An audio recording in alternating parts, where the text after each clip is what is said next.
Hey everyone, welcome back to our channel. In today's video, I'll show you how you can apply a Temu coupon.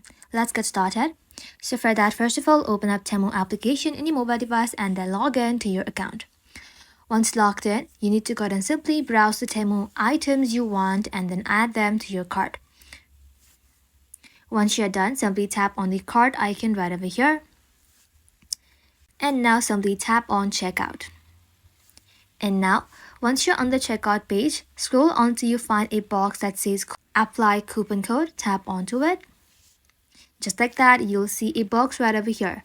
You need to go ahead and simply enter your coupon exactly as given. No spaces and no changes. After you do that, tap on Apply. And if the coupon is valid, you'll instantly see your price drop.